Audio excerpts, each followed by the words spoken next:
Next question. What is the anhydride of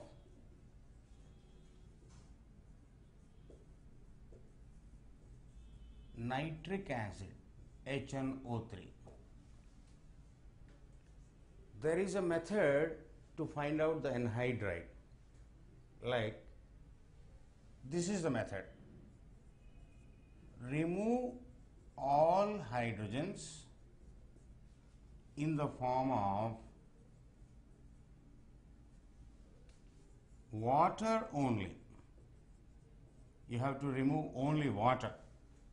If necessary, take more than one acid molecule. If necessary, take more than one acid molecule. This is a procedure for finding the anhydride of any acid, not just nitric acid. Here we are taking only nitric acid as an example, but you can use the same method for all acids. So, how will you find the anhydride of nitric acid? HNO3. I have to remove H2O, but I have only one hydrogen here, so I am taking more than one acid. Plus HNO3 minus H2O. So what do I end up getting? N2O5. HNO3 plus HNO3 minus H2O. Therefore, N2O5 is the answer to this question. This is the procedure. This is the procedure for finding the anhydride of any oxyacid, HNO3. Now, let us apply the same principle for one more acid. This is how you got the anhydride. So, what is the answer to this particular question? What is the anhydride of HNO3? N2O5 is the anhydride of HNO3. Now, let me find the anhydride of HNO2. What is the anhydride of HNO2? You apply the same principle. I have changed the question in fact. HNO2 plus HNO2 minus H2O. You will be getting N2O3. So earlier it was HNO3 and the anhydride was N2O5. Now it is HNO2, the anhydride is N2O3. So what's the procedure? Remove all hydrogens in the form of water only. If necessary, you can take more than one acid molecule. Now, let us look at few more acids. What is the anhydride of H2SO4? Of course, this question belongs to group 6A. That belongs to a different chapter, but procedure will be the same. H2SO4 minus H2O. You end up getting SO3. So, sulfur trioxide is the anhydride of H2SO4. What's the procedure I have used? I am just removing H2O. Here it is only one H2O because I already have two hydrogens. HClO4, an acid from group 7A. We saw an acid from group 5A, HNO3. Then again we saw an acid from group 6A. This is group 7A. You take two molecules. Why should we take two molecules? Because I have to remove H2O, for which I need two hydrogens, minus H2O. I end up getting Cl2O7, chlorine heptoxide. Chlorine heptoxide is the anhydride of HClO4. Now, next question.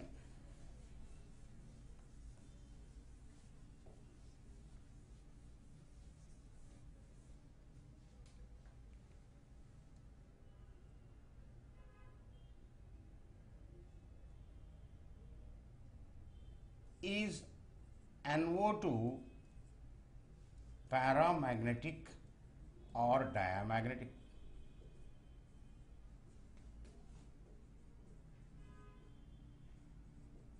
Is it paramagnetic or diamagnetic is the question. Of course, we can say it is paramagnetic. Easy to say it's paramagnetic.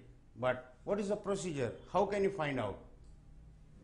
Total number of electrons. If the total number of electrons is an odd number, then it is said to be paramagnetic. And if the total number of electrons is even number, then it is diamagnetic. So let me verify. Of course, O2 is an exception. O2, B2 N2 2 minus are exceptions to this rule.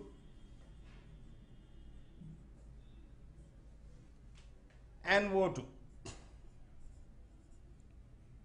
number of electrons in nitrogen 7 plus number of electrons in two oxygens including 16, total number of electrons 23, so it's an odd number, therefore NO2 is para. Why is NO2 para? Because the total number of electrons 23 is an odd number. I am just adding the atomic numbers. Atomic number of nitrogen is 7 and that of two oxygens, so 8 plus 8 16. So what's the rule for paramagnetism? Total number of electrons odd number and total number of electrons even number, then it is dia. Let us look at one more molecule, NO, nitric oxide. 7 plus 8, the atomic number of nitrogen is 7 and that of oxygen is 8. 7 plus 8, 15. Therefore, once again odd number, therefore this is also paramagnetic. So this rule is applicable for almost all the molecules. How about CO, carbon monoxide? 6 plus 8, total number of electrons 14, even. Therefore, it is diamagnetic. So what can you say about carbon monoxide? It is diamagnetic. And when I said oxygen is an exception, what do I mean by that? O2, total number of electrons 8 plus 6, 8, 16. It's even, but para. Even, no doubt, but para. This is an exception. These three are exceptions, O2, B2, N2, 2 minus. So what about NO2? N2O, nitrous oxide, N2O.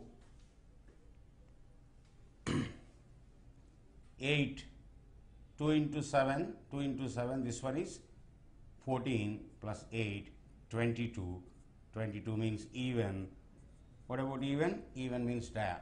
Even is dia. So nitrous oxide is dia. So how do you find the magnetic nature of molecules? By finding the total number of electrons. Next question.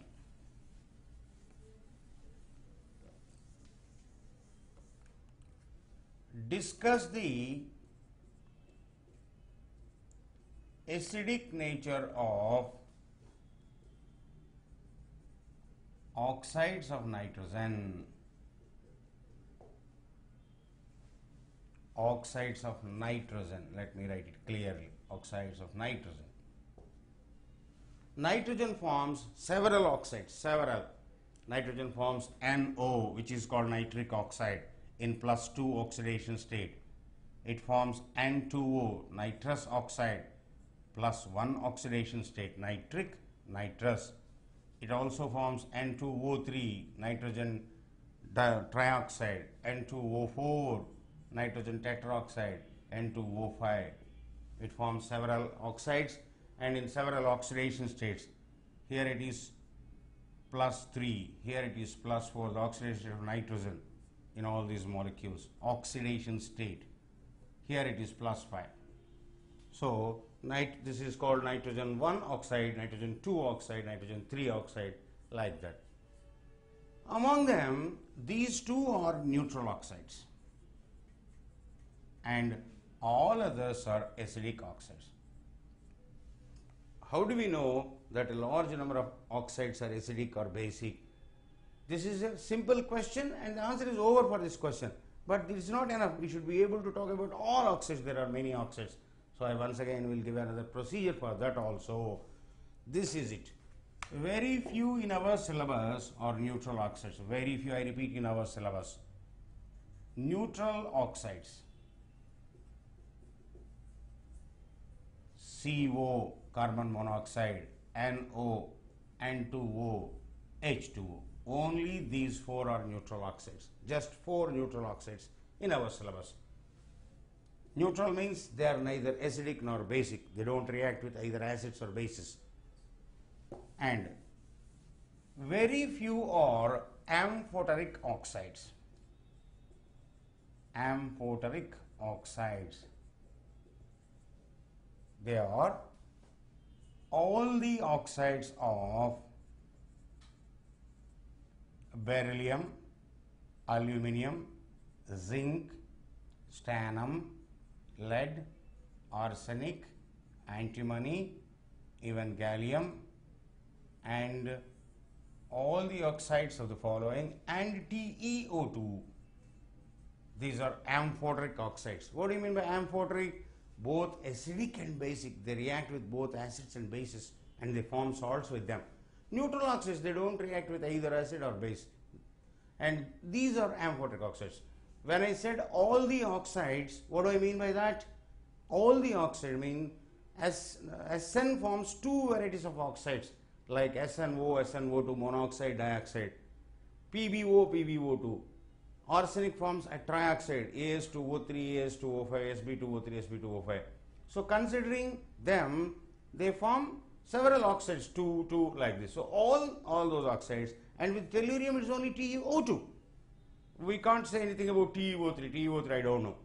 So all other oxides, all the oxides of these are amphoteric. 3.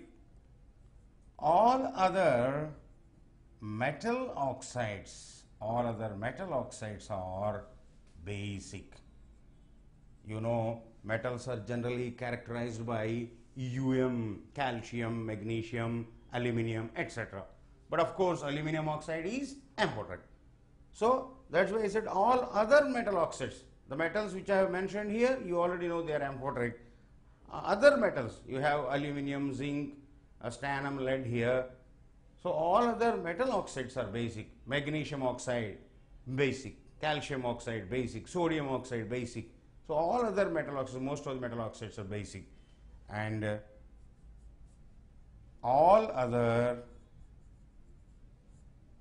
non-metal and half metal oxides, all other non-metal half metal oxides are acidic. I repeat, there can be some exceptions, one or two exceptions, but these things broadly will satisfy our needs, whatever examination needs we have, these are more than enough. Suppose someone may tell you one of the oxides of chromium is amphoteric and one of the oxides of iron is neutral oxide, but all those oxides they are not under our jurisdiction. We are just broadly discussing the main. So CO, NO and 2O, just 4 of the oxides are neutral, and these oxides are amphoteric, and all other metal oxides are basic. Now what can you say about calcium oxide? Calcium oxide, metal oxide, basic. It's a metal oxide, basic. Magnesium oxide, once again, magnesium oxide, metal, basic. Nitrogen dioxide, NO2. What can you say about that? Nitrogen dioxide, non-metal oxide, acidic. Nitrogen dioxide is an acidic oxide. Sulfur dioxide, once again, non-metal oxide, acidic. CO2, carbon dioxide, non-metal oxide, acidic. What about NO, nitric oxide? You already have that in this neutral list. NO, nitric oxide is neutral. What about zinc oxide? Zinc, of course, is a metal, but it is there in the amphoteric list. Oxide of zinc is amphoteric, though it is a metal. So there is no rule that something should be a metal, and it should be a metal oxide. So this is it. This is the broad rule. You just remember the 4 neutral oxides and a set of amphoteric oxides, a small closed set of amphoteric oxides. You don't have many elements here, 1, 2, 3, 4, 5, 6, 7, 8 roughly. You just have 8 elements whose oxides are amphoteric. So just don't need to worry about, just remember these 8 and remember these 4. Barring these 12, most of the metal oxides are basic, non-metal oxides are acidic. And in the first or second question, perhaps I discussed you which are non-metals. Only a handful of them are non-metals. Fluorine, chlorine, bromine, iodine, etc. Very handful of them are non-metals. So non-metal oxides are acidic. So this is about acidity and basicity of all the oxides. Actually, the original question was about just nitrogen dioxide. We were just discussing nitrogen dioxide, but discussing a particular oxide or a particular element or a particular reaction doesn't tell you the whole story. We should never learn chemistry in bits and pieces. You should look at the whole picture. It's okay that you learn that nitrogen dioxide is acidic, nitrogen dioxide has this properties, that properties. But how are you going to learn about a large number of things? Only by looking at the whole picture. This is what the aim of the lecture. Next question.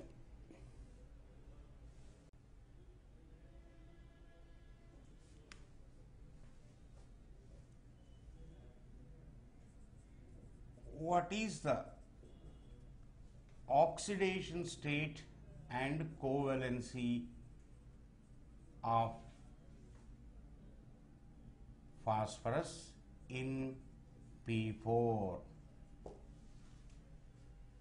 What is the oxidation state and covalency of phosphorus in P4?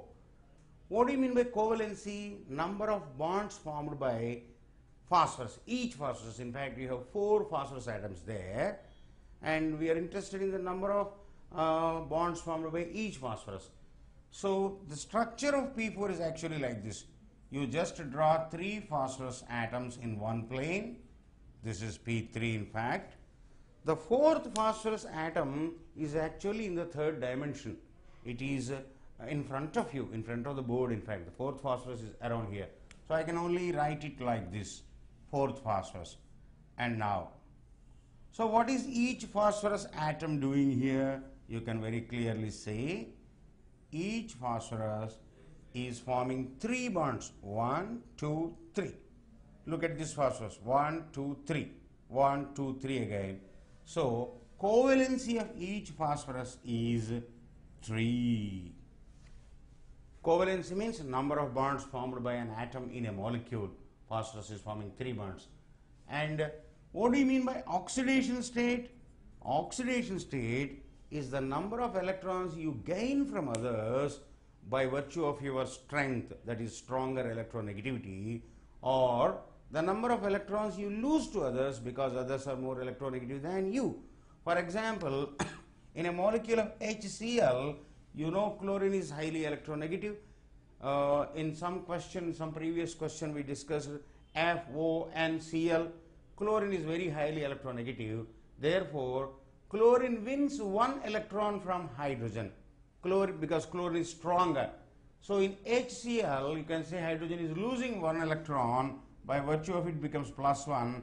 Chlorine gains 1 electron, it's -1. So what is phosphorus atom doing here? It is forming all the 3 bonds with 3 equal opponents. All 4 phosphorus are equal. They're equally strong. Therefore, there is no question of one phosphorus winning and the other one losing. The PP bond is formed between 2 equal opponents, 2 equally strong teams. But here HCl it is different. Chlorine is a stronger element in terms of electronegativity. So chlorine withdraws the electron, becomes -1 +1. So what about the oxidation state here? 0. Phosphorus doesn't gain any electron or doesn't lose any electron. So what is it you have to observe here? Covalency and oxidation state are 2 mutually exclusive terms. It's not always necessary that when you form 3 bonds, your oxidation state is either +3 or -3. These 2 are 2 mutually exclusive terms. Do remember this. Covalency is 3, but oxidation state is 0. How do you find out oxidation state? It is the number of electrons you gain from a weaker element, weaker in terms of electronegativity, and it is the number of electrons you lose to a stronger electronegative element. So in HCl, of course, chlorine wins over the electron and hydrogen loses, but doesn't happen the same in the case of P4. So what is the oxidation state and covalency? That question is answered. Next.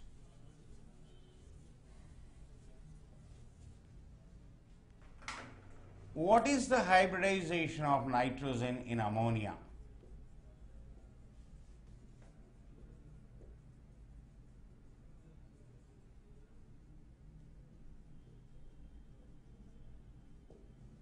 Once again, it is easier to say the hybridization is sp3 this or that. But how will you find for most of the molecules? I may suggest you a method which may not be useful for 100% of the molecules, but definitely I can say it is useful for more than 99%. So you just look here. It's a simple procedure. You can say it's a shortcut. There is not much of chemistry behind it, but nevertheless it's very useful. H is equal to V plus M minus C plus A by 2. Here V is number of valence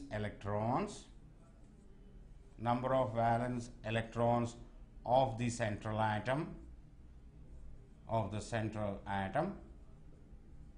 like nitrogen 2 5, the number of valence electrons in nitrogen is 5, so V is 5 for nitrogen, and M is number of monovalent atoms. M is number of monovalent atoms. Means atoms which are forming just one bond. For example, in carbon dioxide, you can't strictly say oxygen is monovalent, is forming two bonds. So we ignore elements like oxygen. Means in CO2 we put M is equal to 0.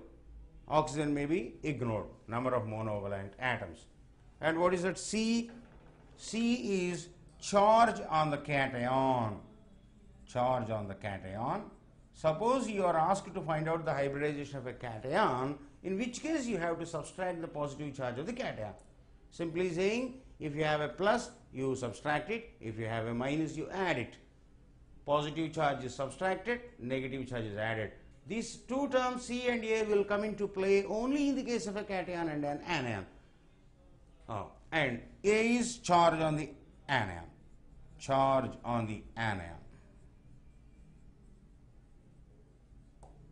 So after doing all this, if you get H is equal to 2, the hybridization is said to be sp.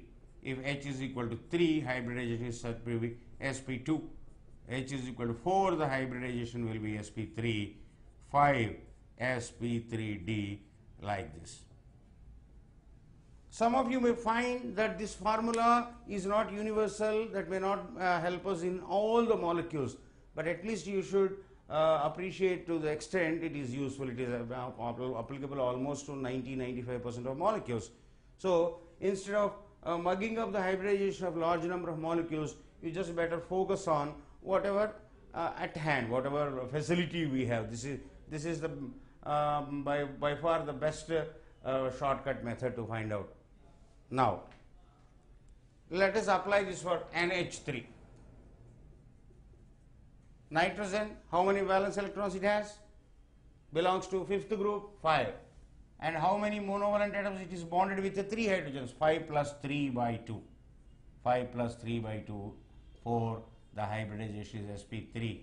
What is the statement? The hybridization of nitrogen in ammonia is sp3. Nitrogen is sp3 hybridized. And you can apply this to any number. CO2, carbon dioxide, it is 4. What is this 4? Valence electrons of carbon. We have to write valence electrons of the central atom.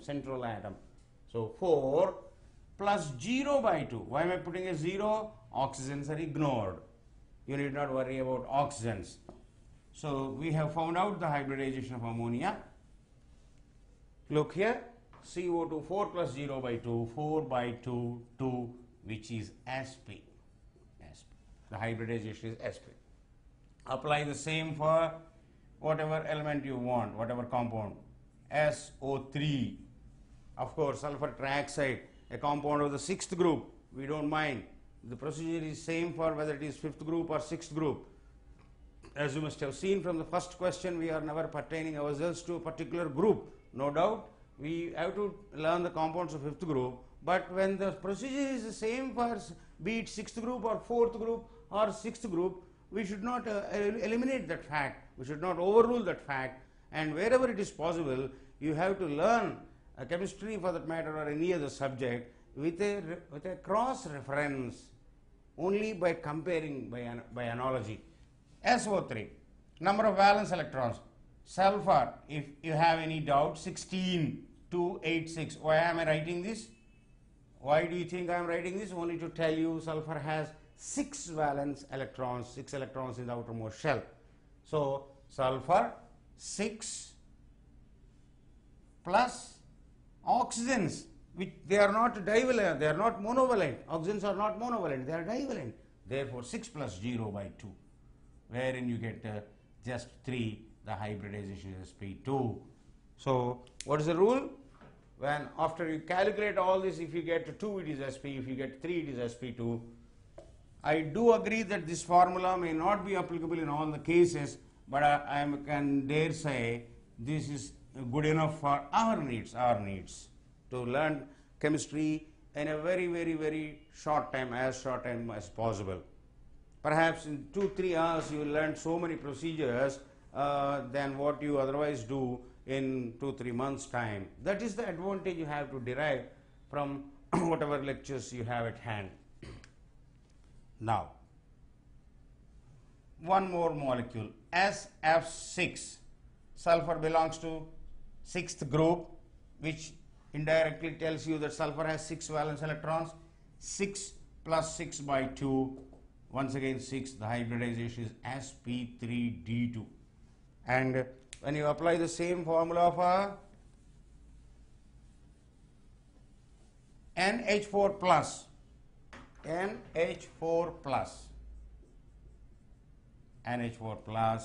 nitrogen has 5 valence electrons, plus 4, 5 plus 4 minus 1 by 2.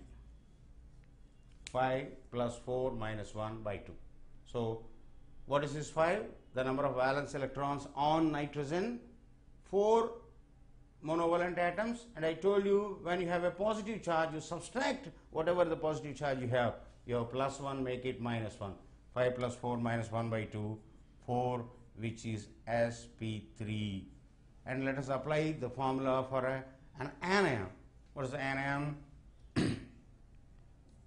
Say SO4 2 minus. Sulfur, 6th group, 6 valence electrons, 4 oxygens, 0, 6 plus 0. I told you whenever you have a negative charge, you add the negative charge. Minus 2 means make it plus 2 by 2. You get 4 as a result, and 4 means the hybridization is sp3. Okay?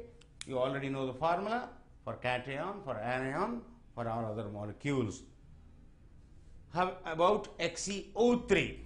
XeO3. 8 plus 0 by 2. 4. Once again sp3. So, a compound of 0 group, a compound of noble gas, but still the formula holds good. Formula is the one and the same. So, that is how we find the hybridization of molecules.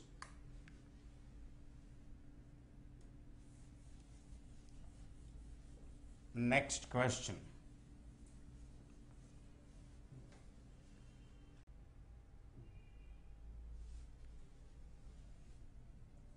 Discuss some properties of ammonia.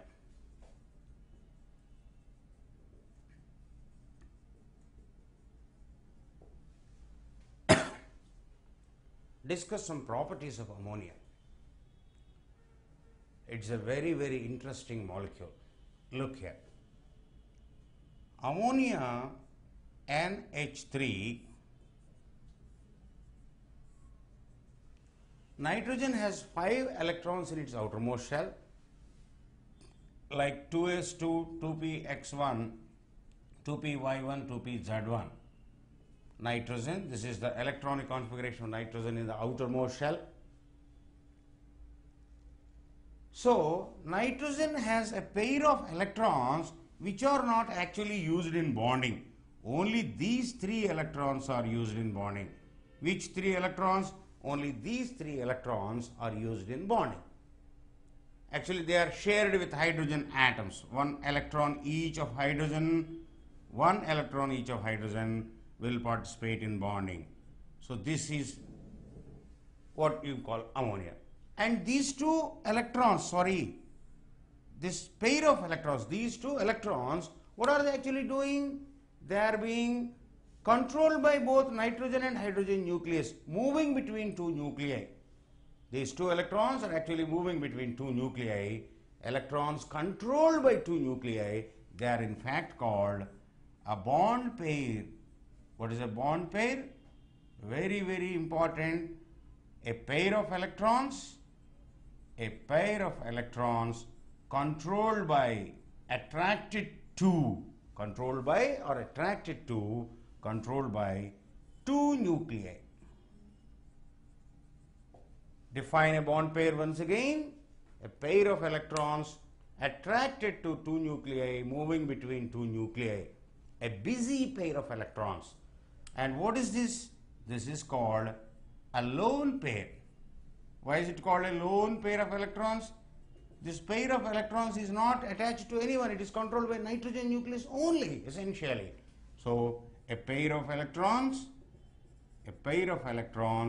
controlled by one nucleus only.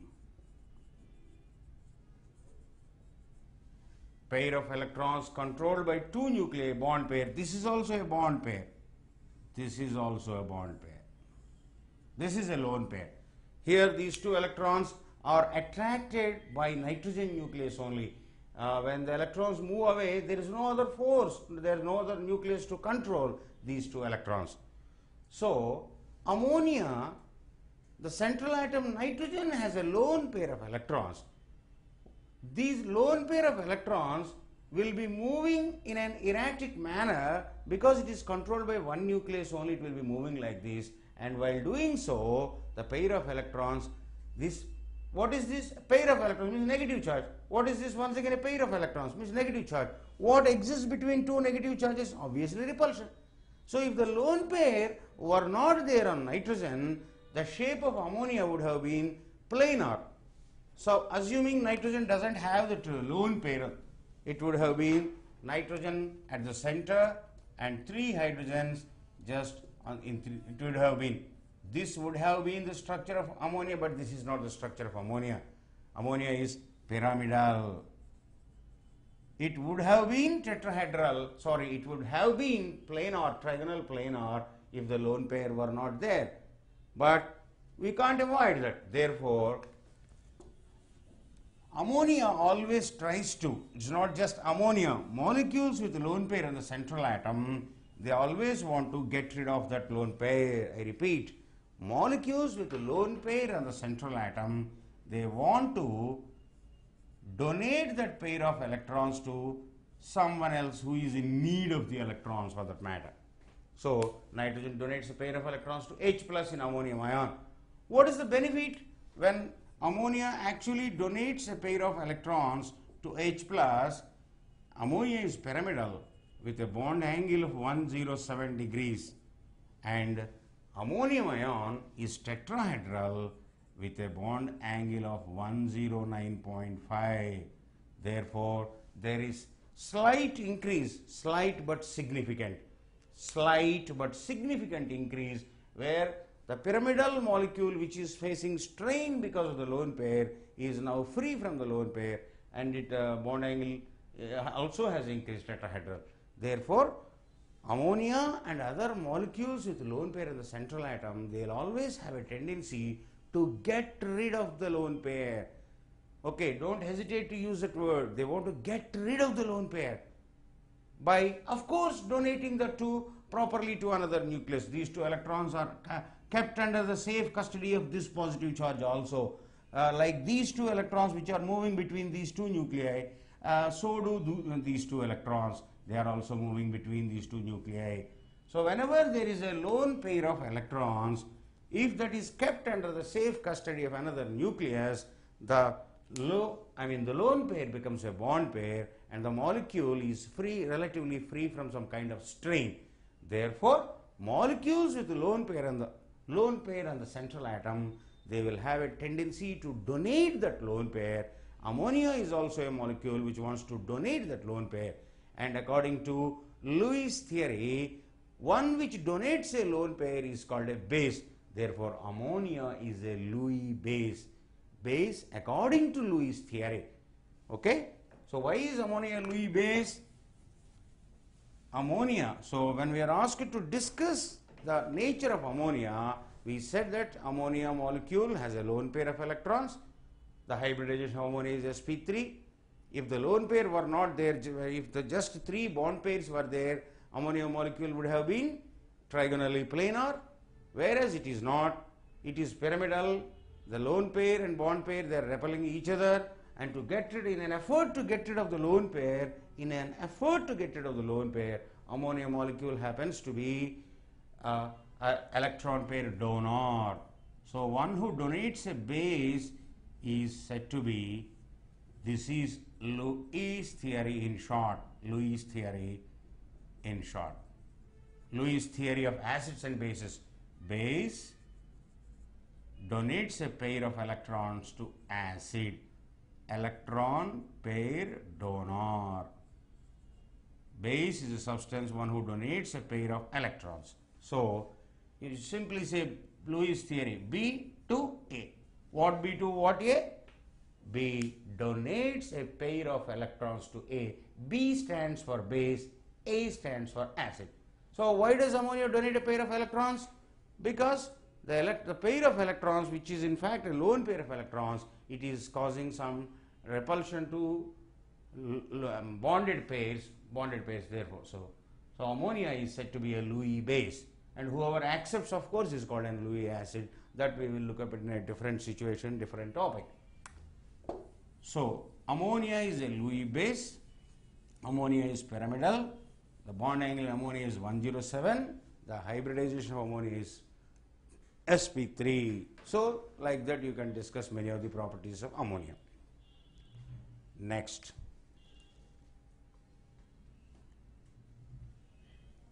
Mention two methods of preparation of ammonia.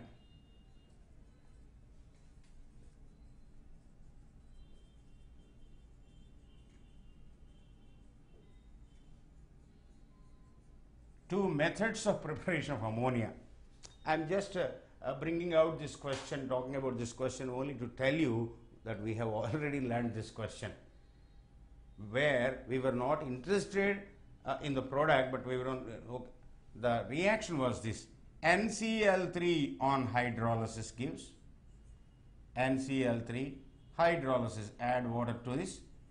In a previous, one of the previous questions we discussed, break the bond, 3H plus 3OH minus, where H plus are going towards nitrogen. Why are H plus going towards nitrogen? Because nitrogen is more electronegative than chlorine. So you have NH3 plus 3HOCl, hypochlorous acid. So yesterday or in some previous question we discussed this as hydrolysis of NCl3. This is the hydrolysis of NCl3. The previous question was, how does NCl3 undergo hydrolysis? Break the bond, 3H, 3OH. You just break the bond, 3H, 3OH, NH3HOCl. And any nitride also on hydrolysis will give ammonia. How come? You look at Mg3N2, magnesium nitride.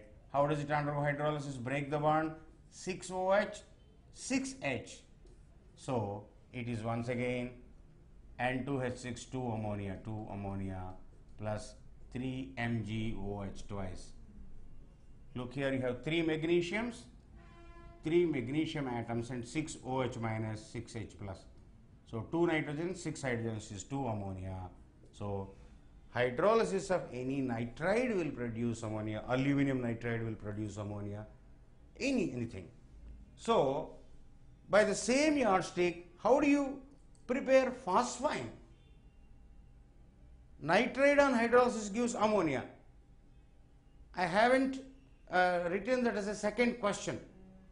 I don't want to discuss that as a second question because that is not a second question at all.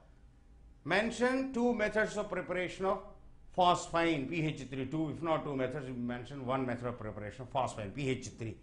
Just as you have got NH3 here, you have got NH3 here. How did you get NH3? From nitride. And nitride, N minus, you got NH3. So how will you get PH3? You should have the common sense to say you get PH3 from a phosphide. Any phosphide on hydrolysis gives PH3. Like any nitride gives NH3, a phosphide gives PH3. If you want an example, you talk about zinc phosphide, Zn3P2. Zn3P2. Hydrolysis. How do you hydrolyze? We discussed a question on hydrolysis, and what did we say at the time? Break the bond. 6 OH minus and 6 H plus. Why is it 6 OH minus? You know, zinc can attract 2 OH minus. Each zinc will react with 2 OH minus, 3 zinc ions, 6 OH minus, 6 H plus. So The product is ZnOH twice plus 2PH3, which is called phosphine, a poisonous gas. A poisonous gas. Zinc phosphide is a rat poison, a rat killer. It kills rats. Why? Why and how? When rats consume zinc phosphide, the zinc phosphide undergoes hydrolysis in their stomach and phosphine is produced, and due to which the lungs of the rats are burst. So the rat killer, zinc phosphide is a rat poison because of the phosphine. So how do you manufacture, how do you prepare ammonia? By the hydrolysis of NCl3 and any nitride. And how do you prepare phosphine? Hydrolysis of any phosphide. Next question.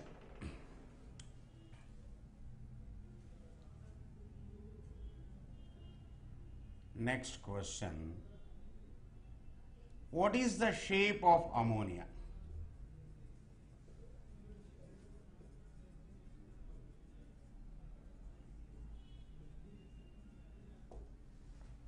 The shape of any molecule depends on the number of surrounding atoms. What do I mean by surrounding atoms? Here each nitrogen is surrounded by 3 hydrogens. You can see that. Of course, there is only one nitrogen. So nitrogen is surrounded by 3 hydrogens. The number of surrounding atoms 3. And the shape of a molecule depends on, shape of a molecule, shape depends on number of surrounding atoms and number of lone pairs, nothing else. Shape depends on only these 2 things.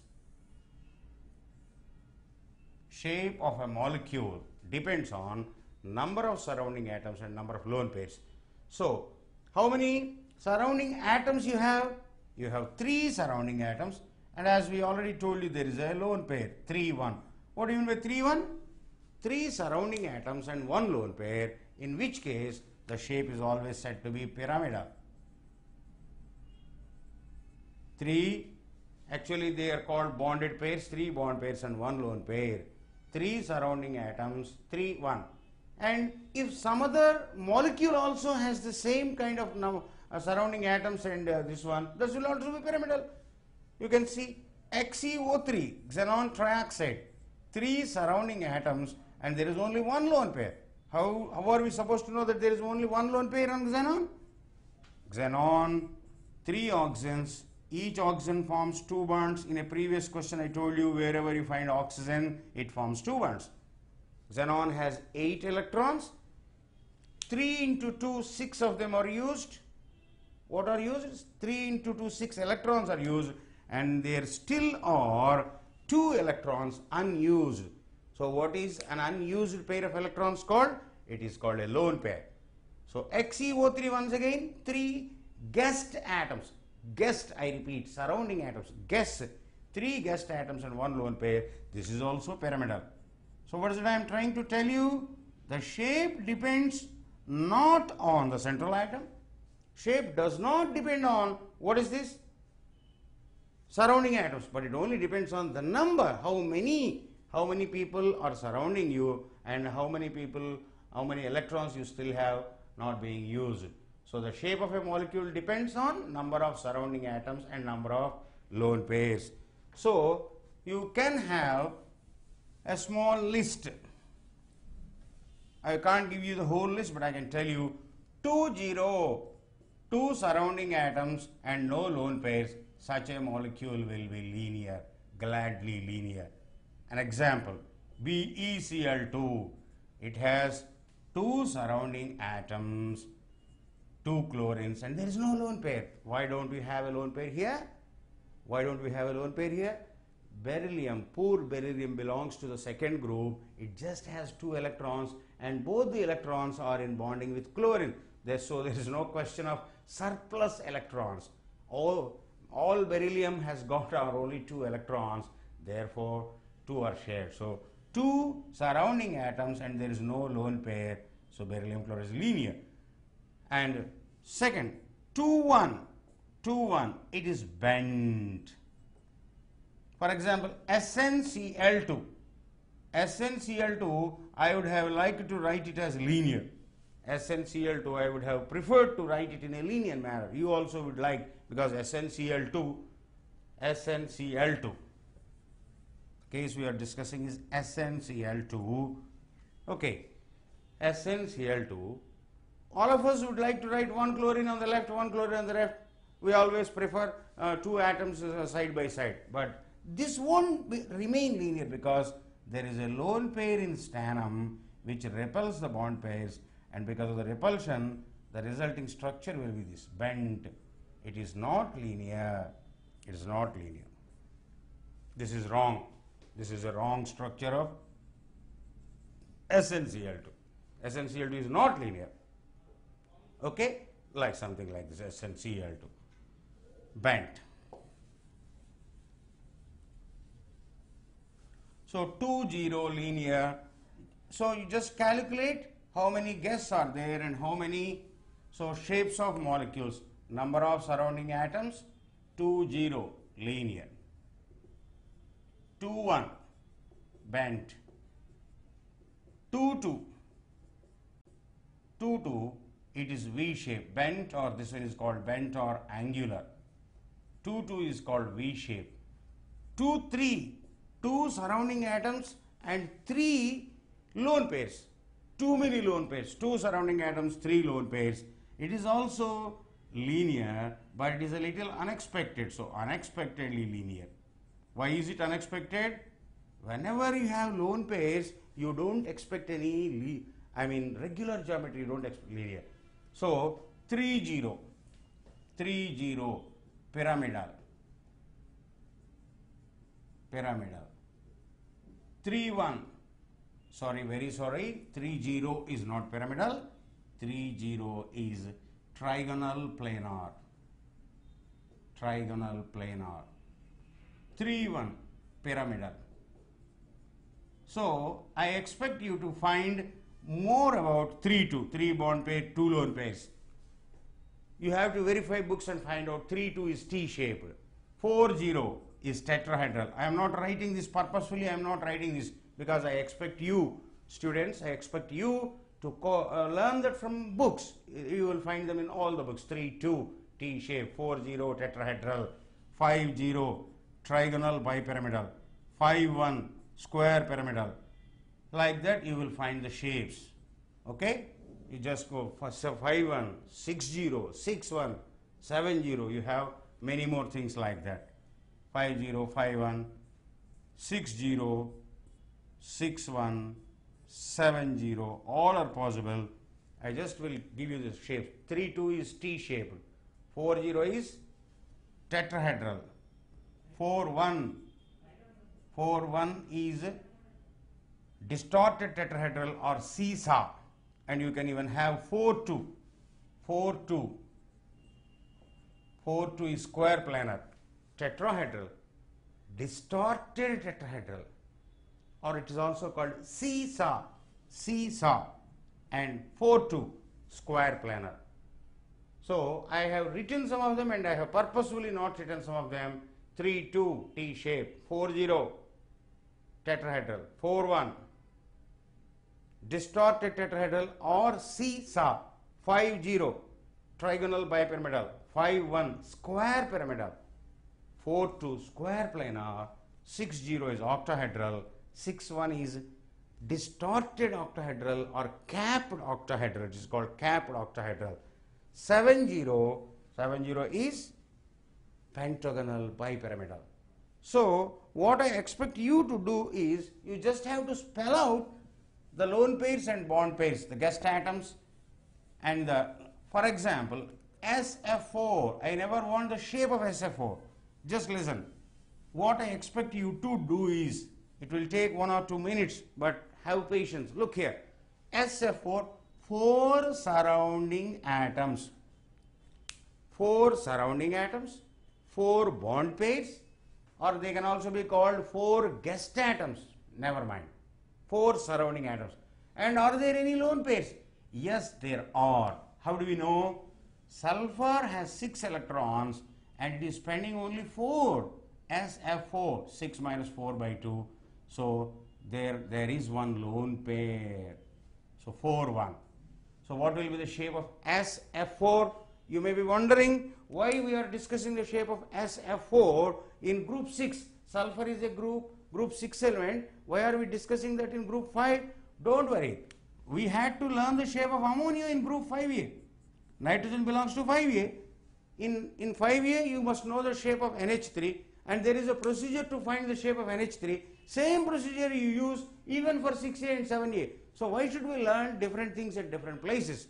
Let us all put them together. So bring all similar things together. That is the aim. So SF4, how would you have liked to write? For example, CH4, you all would like to write carbon here and grandly 4 hydrogens in tetrahedral manner. CH4, you would like to write it in a tetrahedral manner. So do I, and that is true.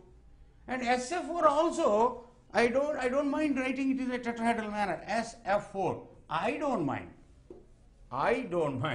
but definitely the lone pair minds.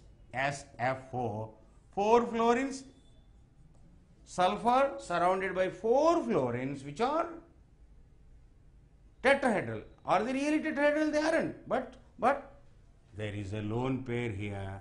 Because of the lone pair bond pair repulsion, one of the fluorines is going away, running away from this, and look how it attains SF4, a straight line and a V shape. That is what is called a seesaw.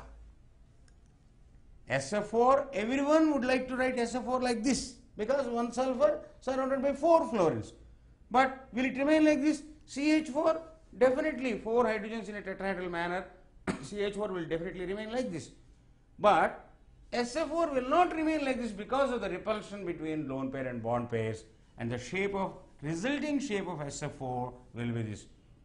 Due to lone pair bond pair repulsion, you will find SF4 like this.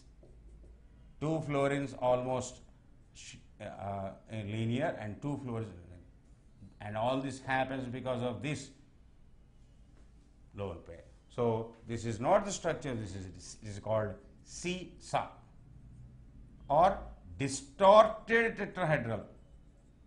Distorted means disturbed. Who disturbed? Who else? The lone pair disturbed. Who disturbed? Who else? The lone pair.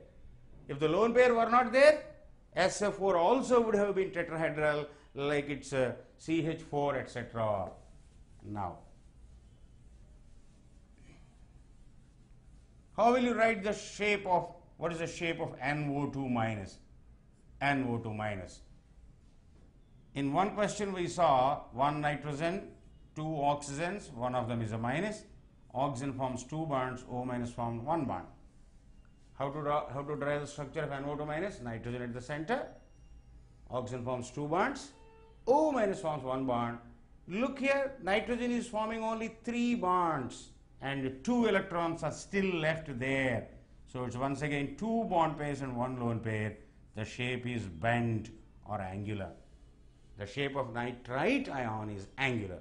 And how about shape of nitrate ion? NO3 minus. NO3 minus. Nitrogen, the central atom. 3 oxygens minus. NO3 minus. Let me put the minus here. Oxygen forms 2 bonds wherever it is. O minus form 1 bond wherever it is. In one of the previous questions, we discussed that if nitrogen is forming more than 3 bonds, one bond should be a dative bond, a coordinate covalent bond, because nitrogen can only donate that pair, NO3 minus. So how many people are surrounding nitrogen? 3. And how many electrons are left? None. All the 5 electrons of nitrogen are used. 2 are shared with this oxygen. 2 are shared with the oxygen. 1 is shared with this O minus, and 2 are donated. Nitrogen has 5 electrons, and what can you say about the 5 electrons? What can you say about the 5 electrons? All 5 electrons are busy. 2 of them are shared, 2 of them are donated, 1 is shared. So nitrogen no doubt has 5 electrons, but all 5 electrons are shared Therefore, NO3 minus, it is 3 bond pairs and no lone pairs, a trigonal planar. It is a trigonal planar ion. NO3 minus, 3 bond pairs and no lone pairs. So that is how you have to find the shapes of molecules. Of course, some of the molecules belong to group 5A, some of them belong to group 6A, but what should be our aim? All of them, we should learn all the molecules at the same, all shapes at one go.